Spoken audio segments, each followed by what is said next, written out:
Répondez à l'appel. Blablabla. Répondez à l'appel, voilà. Parce qu'en Italie, vous direz pronto. En Espagne, digame. En Chine, wei. Enfin, je suis pas très sûr de la prononciation. En Allemagne, vous donnerez votre nom.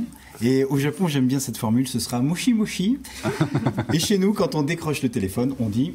Allô. Allô, c'est joli. Chaque pays a sa formule, sa façon de dire bonjour. C'est devenu une convention. Je pense à l'association Alma qu'on recevait tout à l'heure. J'imagine que c'est une interjection qu'ils sont amenés à dire plusieurs fois par jour, comme nous d'ailleurs.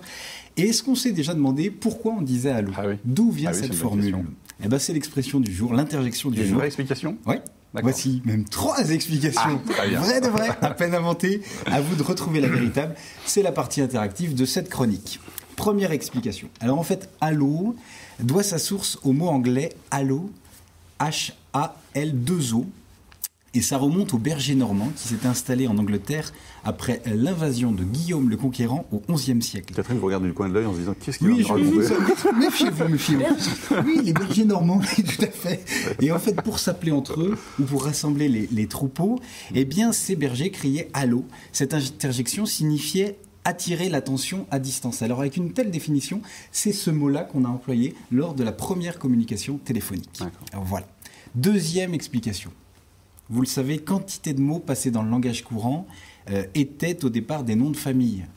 Ainsi, Louis Béchamel a baptisé sa sauce de son nom. La guillotine vient de Monsieur Guillotin, la poubelle d'un certain préfet Eugène Poubelle, le sandwich du comte de Sandwich. Alors, il me fait rire, lui, celui-ci, parce qu'en fait, il était passionné par les jeux de cartes, et pour pas interrompre ses parties, il demandait à son cuisinier d'apporter des légumes et de la viande entre des tranches de pain. Comme il est question de jeux de cartes, la belote vient de Monsieur Belot. Alors, dans ce cas-là, pourquoi ne doit-on pas la quenotte à Raymond Queneau, la bigote à Yves Bigot et la biscotte à Pascal Obispo? Bon, allez, trêve de plaisanterie. Si je vous dis tout ça, c'est parce que le mot allô, on le doit à Monsieur Allô. Et pour être plus précis, c'est un certain Alexander Graham Bell qui, le 10 mars 1876, va mettre au point un appareil électrique qu'on va appeler le téléphone. Mais Bell ne va pas laisser son nom à cet appareil, mais à une découverte qui lui semble plus importante à ses yeux, la mesure du son, le décibel. Et par contre, il est assisté par un certain George Allo, A2LOW, qui va essayer en sa présence le téléphone et qui son premier mot sera de donner son nom. Voilà pourquoi on parle d'allô au téléphone.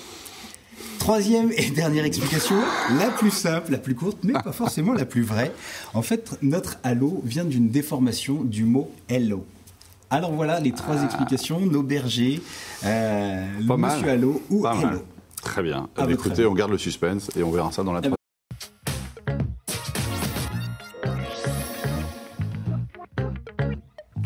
La grande émission, la suite et donc la réponse à la question de Jérôme. Alors, allô, ça vient d'où? Alors, à votre avis? Alors, 3 propositions qu'on rappelle. 3 propositions, les bergers, Monsieur Allô ou déformation de hello. Monsieur Papin, vous avez une idée? Vous diriez quoi plutôt?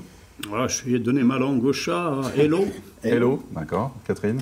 J'ai une idée, berger, oui. Berger, ça vous plaisait? C'est pas mal, berger, ouais. Caroline? Bon, la 3 me semble trop simple, alors je vais dire la 2. Moi, je veux dire la 3. La 3. Eh bien, c'est la 3 et les bergers. C'est les deux voilà, les 2 propositions. Voilà. Alors, un petit billet en lien avec la thématique, l'association Alma qu'on recevait en première partie. Allô, à l'aide, Alma, j'ai mal.